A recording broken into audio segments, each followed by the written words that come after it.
പശ്ചിമേഷ്യ സമാധാനത്തിലേക്ക് കഴിഞ്ഞ ഫെബ്രുവരി 28-ന് തുടങ്ങിയ ഇറാൻ-US യുദ്ധം ഔദ്യോഗികമായി അവസാനിച്ചു. സമാധാന ഉടമ്പടിയുടെ പ്രാഥമിക ധാരണാപത്രത്തിൽ US പ്രസിഡന്റ് ഡൊണാൾഡ് ട്രംപ് ഒപ്പുവെച്ചു. ഫ്രാൻസിൽ വെച്ചാണ് ട്രംപ് കരാറിൽ ഒപ്പുവെച്ചത്. ഇറാനിയൻ പ്രസിഡന്റും കരാറിൽ ഔദ്യോഗികമായി ഒപ്പുവെച്ചു.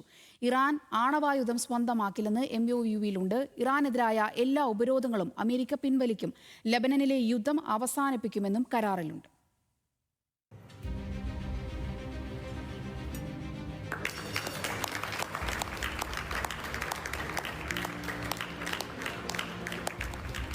കഴിഞ്ഞ ജൂൺ 14-15 തീയതികളിൽ ഇറാനിയൻ അമേരിക്കൻ നേതാക്കൾ ഡിജിറ്റലായി ഒപ്പിട്ട MOU ആണ് ഔദ്യോഗികമായത്. ഫ്രാൻസിലെ വെഴ്സായയിൽ പ്രസിഡന്റ് ഇമ്മാനുവൽ മക്രോ നൽകിയ വിരുന്നിനിടെയാണ് US president Donald Trump hard കോപ്പിയിൽ ഒപ്പുവെച്ചത്.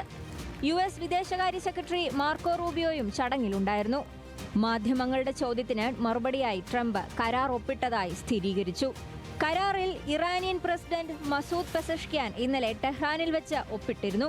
ഇതോടെ ഇസ്ലാമാബാദ് മെമ്മോറാണ്ടം എന്ന് വിളിക്കപ്പെടുന്ന MOU ഔദ്യോഗികമായി. ട്രംപ് ഒപ്പുവെച്ചതോടെ കരാർ ഔദ്യോഗികമായെന്ന് ഇറാനും സ്ഥിരീകരിച്ചു.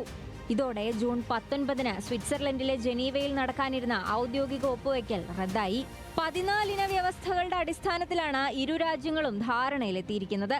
ലെബനിലേതടക്കം എല്ലാ സൈനിക നടപടികളും അവസാനിപ്പിക്കുക, ഹോർമൂസ് കടലിടുക്ക് തുറക്കുക, ഇറാനെതിരായ ഉപരോധങ്ങൾ അവസാനിപ്പിക്കുക, ഇറാൻ ആണവായുധം സ്വന്തമാക്കില്ല എന്നിവയാണ് കരാറിലെ സുപ്രധാന വ്യവസ്ഥകൾ. അന്തിമ കരാർ പരമാവധി 60 ദിവസത്തിനുള്ളിൽ ഉണ്ടാവണം. ഇറാന്റെ യുറേനിയം സമ്പുഷ്ടീകരണം ആയുധ നിലവാരത്തിലേക്ക് അടുത്തു എന്ന അന്താരാഷ്ട്ര ആണവോർജ്ജ സമിതിയുടെ റിപ്പോർട്ടിന് പിന്നാലെ ഉടലെടുത്ത സംഘർഷങ്ങളുടെ താരതമ്യേന വലിയ പരിസമാപ്തിയായിരുന്നു കഴിഞ്ഞ ഫെബ്രുവരി 28-ന് ആരംഭിച്ച ഇറാൻ-US ഇസ്രായേൽ യുദ്ധം. ഇറാനെതിരായി ഇസ്രായേൽ തുടങ്ങിയ യുദ്ധത്തിൽ അമേരിക്കയും കൂട്ടുചേരുകയായിരുന്നു. മാസങ്ങൾ നീണ്ടുനിന്ന സംഘർഷം ലോകവ്യാപകമായി സാമ്പത്തിക പ്രത്യാഘാതങ്ങൾ സൃഷ്ടിച്ചു. ആഗോള ഇന്ധന നീക്കത്തിന്റെ 20% നടക്കുന്ന ഹോർമൂസ് കടലിടുക്ക് ഇറാൻ അടച്ചതോടെയാണ് പ്രതിസന്ധിയായത്. പകരമായി ഇറാന്റെ തുറമുഖങ്ങളെ US പൂർണ്ണമായി ഉപരോധിച്ചു. ഇതോടെ ഇറാന്റെ എണ്ണമേഖലയും നേരത്തെ തന്നെ തകർച്ചയിലായിരുന്ന സമ്പദ് വ്യവസ്ഥയും പ്രതിസന്ധിയിലായി. പാകിസ്ഥാനും ഖത്തറും ഒമാനുമാണ് യുദ്ധം അവസാനിപ്പിക്കാനുള്ള മധ്യസ്ഥ നീക്കങ്ങൾ നടത്തിയത്.